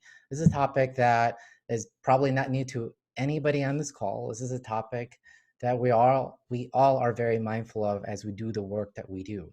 Although it's not often that I see too many visual representations of what is meant by equity, what is meant by success and equity. So what you're looking at here on the screen is our conceptualization of what success and equity means to us. And I would go as far as to say that this is probably align well with how you're also thinking about success and equity. So what we're looking at here is a hypothetical example. I'd like to start with the chart you see on the left here. So we're looking at transfer rates to CSU and UC over a 5-year window there in this hypothetical example, year 1 through year 5. I'd like to focus your attention on that black line you see in the graphic there. You see it increasing, which is of course denoting an increase in that successful transfer rate over time, which is great. All of us want to see that. However, I also want to note the vertical bars that you see embedded there in the chart. Those vertical bars represent the rates among different populations of students that we serve. It could be older students, younger students, students by student ethnic background, or however it is that you want to look at your different populations. And what's being depicted here on the left is a gap. So while we have that black line reflecting the average across all of the populations, we have the vertical bars depicting gaps that exist even at those averages between the students that we serve. We have certainly fair numbers of students that are well above that average mark, but we also have, as you see here, fair number of students that are well below that mark. And as you can see here, we have the overall rate increasing. There's a sizable gap here between year 1 and year 5. However, there's also that same gap that exists between the populations that we're serving. Now, contrast it with what you see on the right now.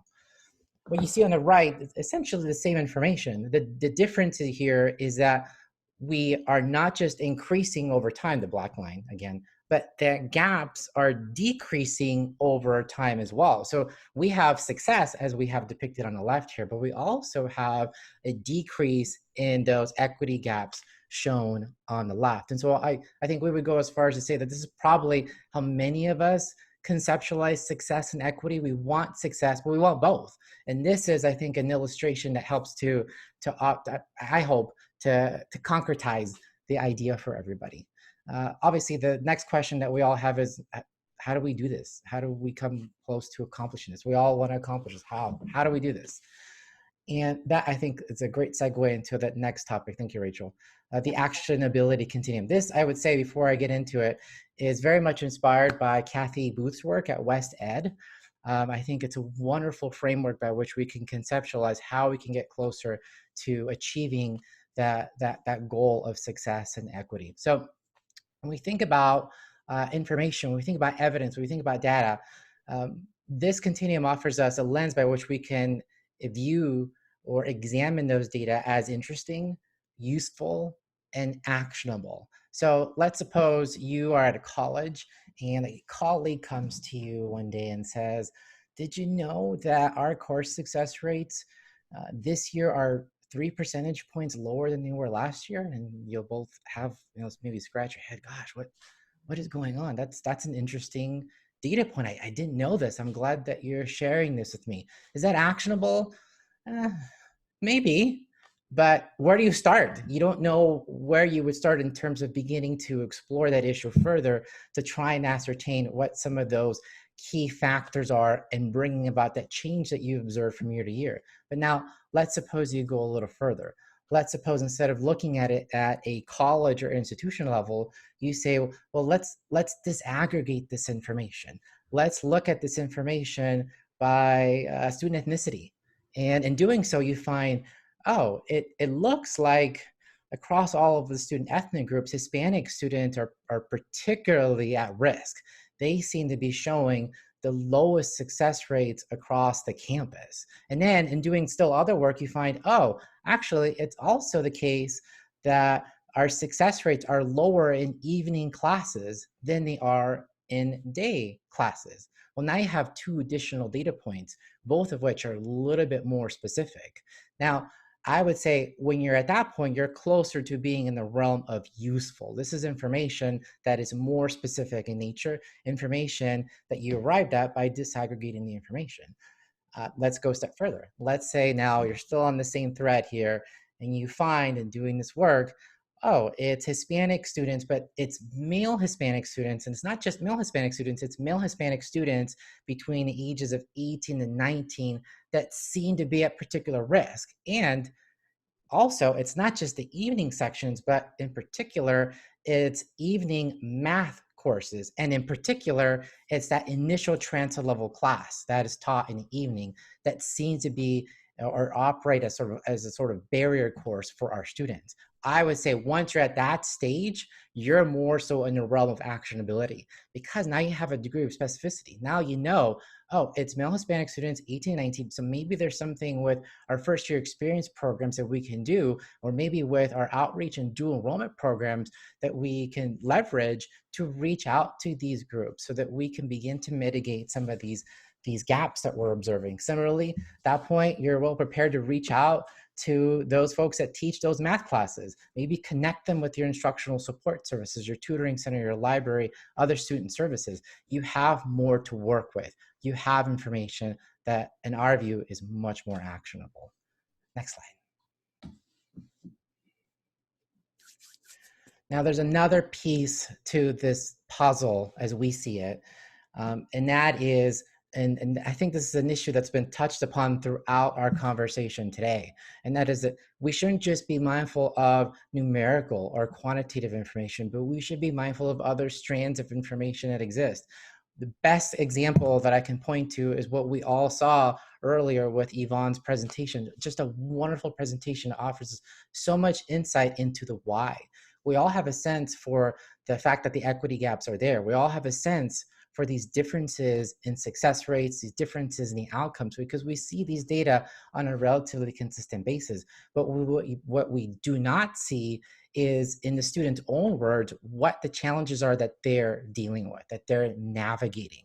And so what you see here is a data triangulation model in which we are not only mindful of numerical or quantitative information, but we're also very sensitive to qualitative information that can add that broader context. And there's a third piece that I think we don't talk about enough as well, and that's in looking at literature, published literature, and or case studies that will give us, in many cases, models, examples, maybe by other colleges, similar or like colleges, that we could adapt to meet our own local needs.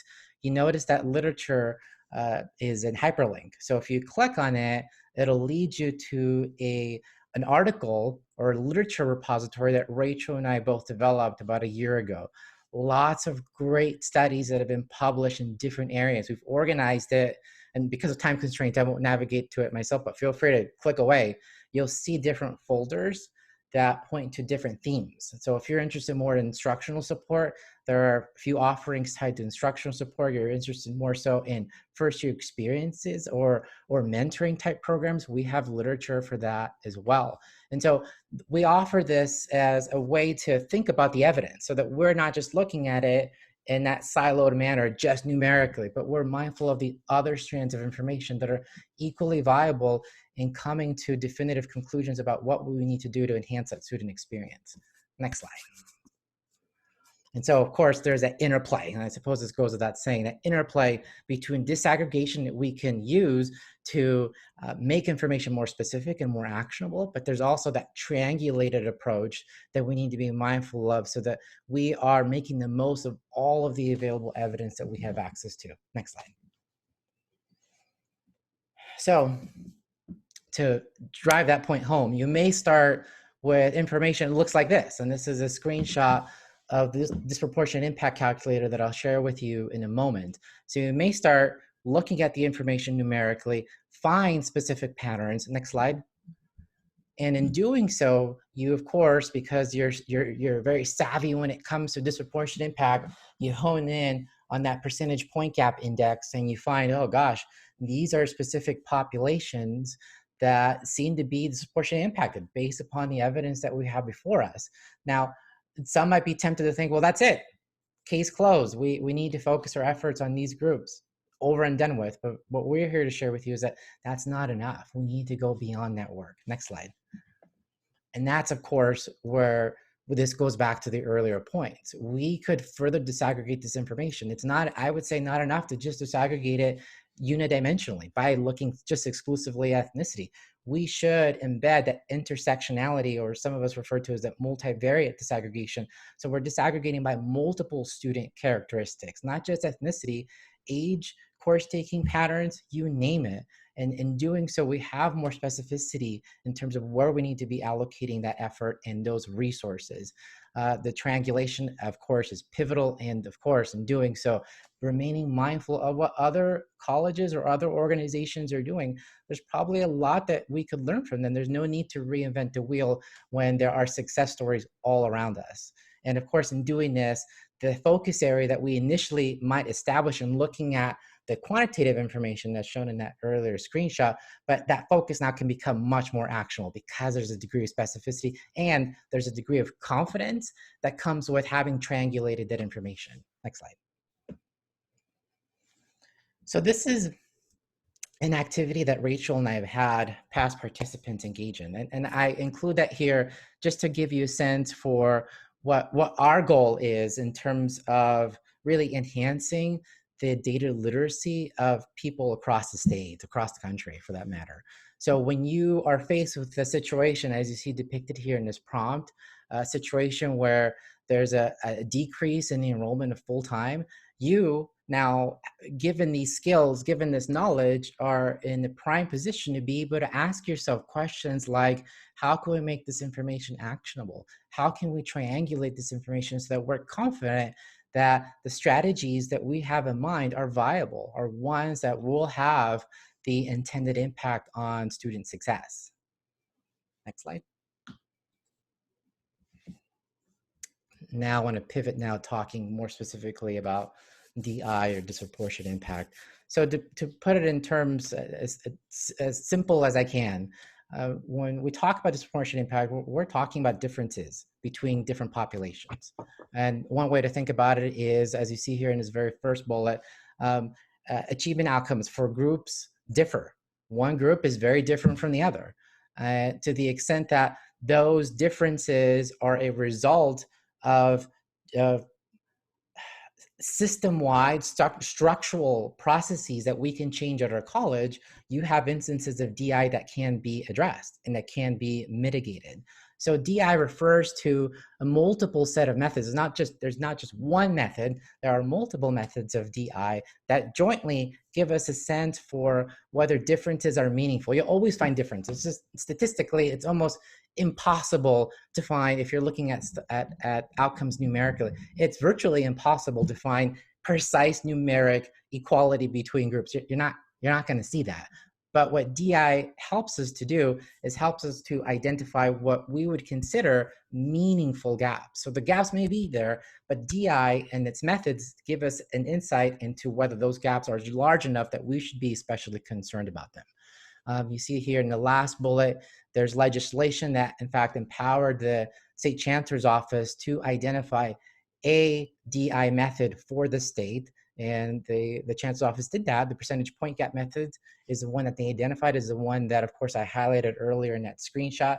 This has since been revised as of 2019 to include a second measure, one known as the proportionality index. I would say before I move on, there are other methods. These are not the only methods. And in fact, I would encourage you all, as we learn more about what DI is and the methods associated with those approaches are, that we are mindful of still other methods. We shouldn't be okay with just relying on just one or even two methods to identify gaps. We should be mindful of other strands of evidence that can further corroborate that information.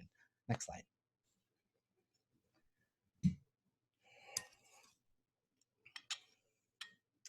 So here you have yet another screenshot of the calculator. And in fact, that should be a live hyperlink. So if you click that, that'll actually take you to the most recent version of that calculator. So what I'd like to do, actually, this might be a good idea. I will, if it's okay with you, Rachel, screen share that calculator. Now maybe click on a couple screens so that people get a sense for how it works.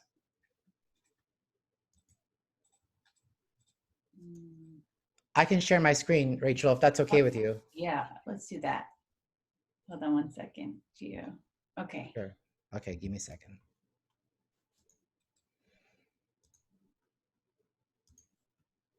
So I hope you all can see this here. So this is a calculator that's been under development. First, I would say this is definitely not a finished product. And it's a tool that's been underdeveloped now for the better part of, gosh, almost 3 years now, from when we first dreamed up what you could do with this tool to what you're seeing now before you. The tool is designed to take a lot of that guesswork out of actually computing these indices.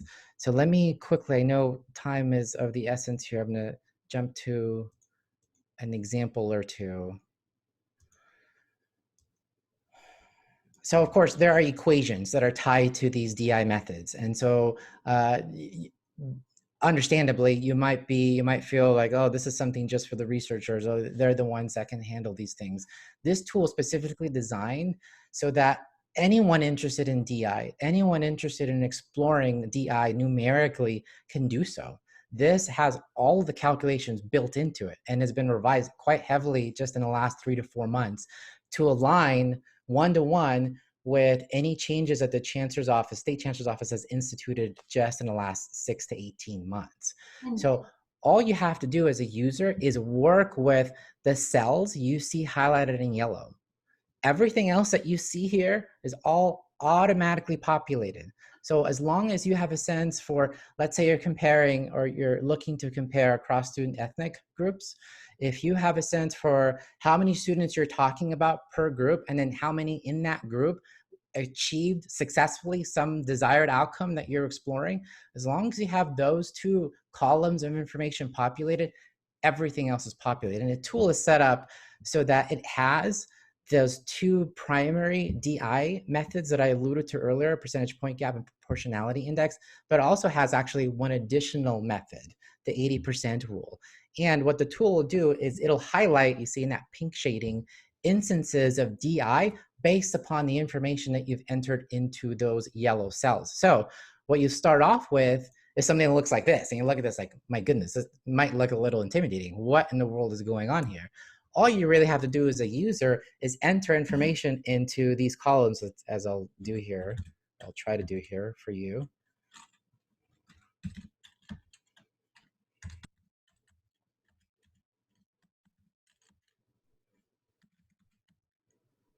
I do want to say while you're doing that, Gio, that the PDF handouts that I sent to you earlier, I'll hyperlink to all the resources Gio is sharing with you.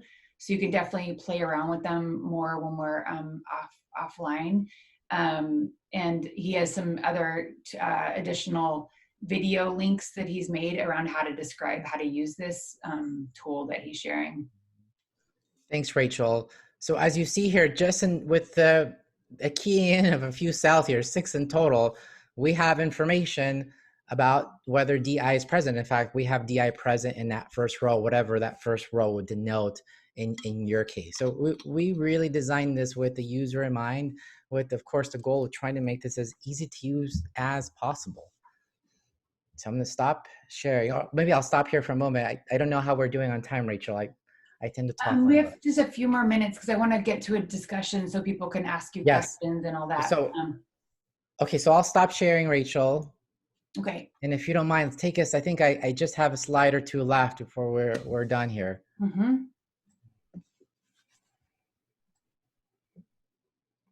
Oh, so this is what Rachel alluded to earlier. So if you click on that, I won't because, of course, time is limited here. That is actually a video. So if you're not already tired of listening to my voice, you have yet another opportunity by clicking on that link. You'll see me walk you through the use of that calculator. It's a more antiquated version. It's one that was in use maybe 6+ months ago. The functionality is otherwise identical to what I just shared with you, the current version. We've just upped the ante here in terms of usability with this current version. But I think that video will will cover the calculator in a lot more depth than what I'm offering you now. Next slide. Yeah, it can be. Go ahead. It can be fairly technical, obviously. So I think if you all are interested in exploring it, as well as the link here, is that actually through the Data Mart data that you used? Right. So the demo there walks one through an example using Data Mart. So if you are interested in community college data, you work at a community college, of course, you know that Data Mart is highly accessible. So this walks you through an applied example using those Data Mart data. Okay, you can go to the next slide. So then just briefly, I can share how this is used because that might be on your mind as well. Our college is using it. I can speak for my college, Crafton Hills College, and we use this tool quite heavily, especially in the research office. Although, and I'll get to this in a moment, we definitely want to expand its use to include more of that college community. We use this tool when doing any sort of comparisons across groups, and not just doing ethnic groups, any comparisons that we make, we always rely on the DI methods, and namely this tool, to be able to ascertain the magnitude of those differences. So even in developing our own local equity plans, the state of course requires its own equity plans. We develop our own local plans as well. We use the calculator to identify gaps wherever they may be. So when we look at things like course success rates, and even when we're looking at our institutional set standards as tied to accreditation efforts at community colleges, we are ever mindful of not just identifying gaps, but more specifically, identifying them as actual or potential instances of DI. And as I said earlier, we really want to expand its use.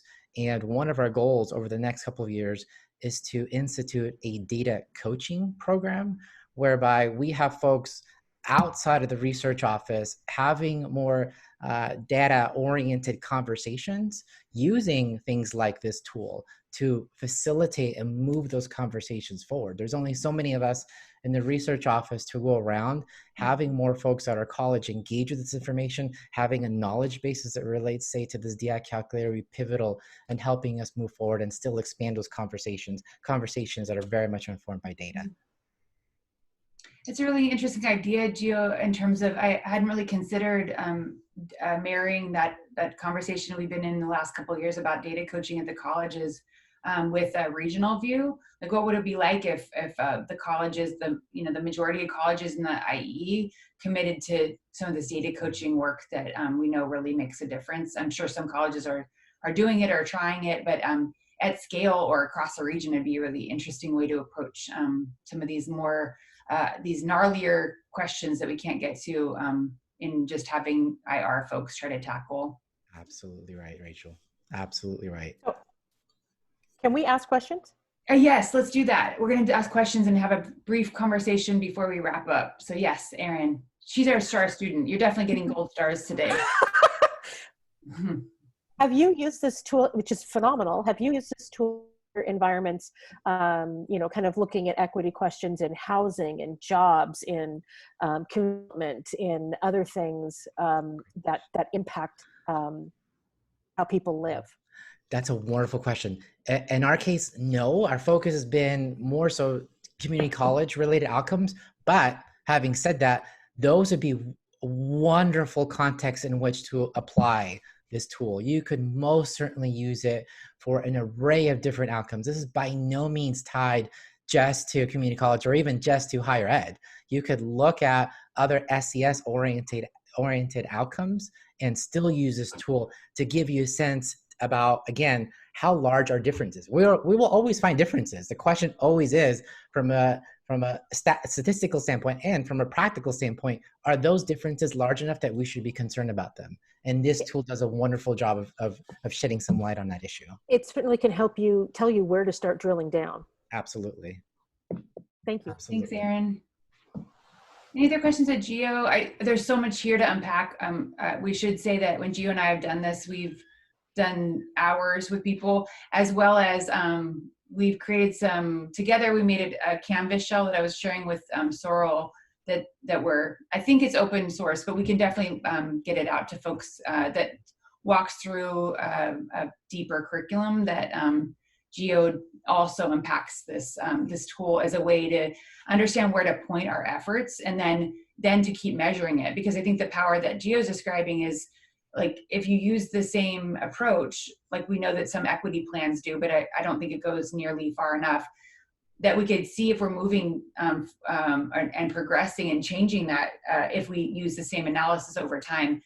Typically, that's only held by a few people at the college campus. So I think what's really exciting about what Geo is doing is distributing and getting more people access to these tools, so that we don't think that DI is only for 4 people at the campus to talk about. It's like everyone should understand what this means and how to use these analyses without being a statistician like Geo. So thank you, Geo. Any other question for Geo before we have we're gonna have to abbreviate this conversation, but we're gonna carry it over to the next time because it's not okay to not have this conversation. So I'd like to just comment on that too. Thank you, Geo, so much. That's really interesting and a great resource. And I love the idea of applying it to other spaces outside of the college. So secondary or other kinds of, housing and things that Erin mentioned.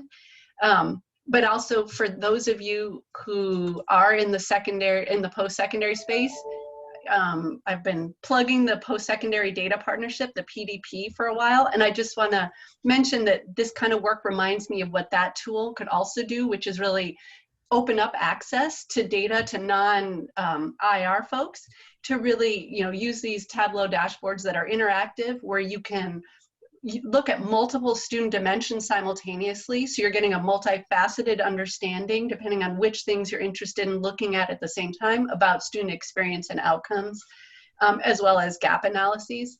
So this DI tool is great, and I think we should keep looking for others. The PDP, I think, could offer similar kinds of resources, and again, to lots of different types of people across a campus. Wonderful. Thanks, Sorrel. Mm-hmm. So this is the conversation we intended to have and unpack much more in depth, but given our time, we're going to pull this one over into the next conversation. But if we could kind of preview this conversation for you all to be ready for our next convening in October. But when we think about the data that you all shared, what are the approaches that we've taken, that you all have taken to understand equity issues in your institutions and organizations? And then to Gio's point that he made at the end, what is actually doing to impact the work? So a lot of times we know that we have had historical gaps forever, but what are we doing? What's happening? One theory that Gio and I have had that we kind of tried to further demonstrate at Leading from the Middle, where we came up with some of this content, was a lot of times we think that we can just rely on one data point and then that's the end of it. We put it in a report and then we try to, say we're doing stuff, but we don't triangulate that information very well. So we can't really move it into action or interventions that we know are making a difference.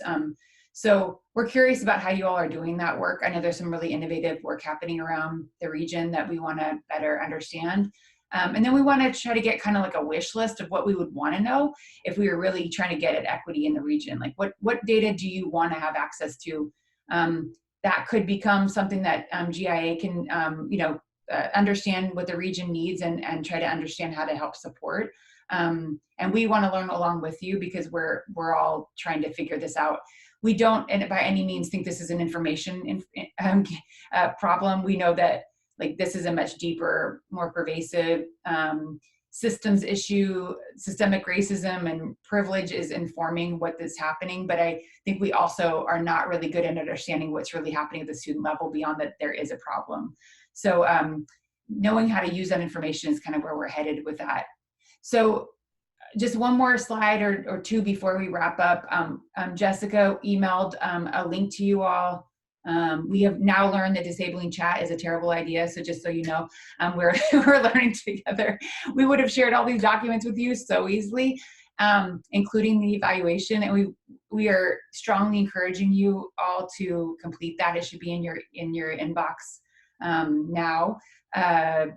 We will not make this workshop any better if we don't hear from you and know how this worked for you. So please send us a few more minutes of your time and let us know how it went. And then the next time, I think Michael's still on the line. Michael Goss is gonna share some data next time. We're gonna have Jessica and Ali from our team unpack some of employment and education data that you all have accessible to you. And essentially the next time we're gonna try to understand what pathways exist based on the data that we have in the IE. And try to further define where the living wage jobs are. Mike, do you want to say anything more about what I know we're still initially, like we're trying to get some feedback from today's session to see how we do, but what can we preview for next time, do you think? Oh, a little teaser, okay. Yeah, give me an infomercial. Yeah, so we'll be looking at those occupations within the Inland Empire Desert region that have a notable number of job increases that offer a living wage, and that should also be resilient to what's going on with the pandemic. So these are occupations that can inherently social distance, or they're so critical to industry function that they have to keep working despite what's going on with the pandemic. Great. That was great, Mike. You're hired. Okay, and then the other piece, we do have more pre-work that we're gonna ask you to do. It'll be just as brief as last time, or so. Basically what Gio said about Data Mart is a really good preview of that. What we're gonna ask you all to do is we'll send you a link to some publicly available data. We're going to encourage you to look at data outside of your system. So if you're in K-12, you're going to be looking at some college data. College will look at K-12 or workforce data. And we'll just ask you a couple questions about what you're seeing. One of the outcomes we'd like to see as a result of these sessions together is that you all are more comfortable and familiar with data that's available outside of your system. We think that'll move us all collectively further towards these regional big goals that we talked about today. So any questions, comments, concerns? We're gonna get out of here on time. And if a few minutes while you're still sitting at your desk to complete, it's a very short evaluation.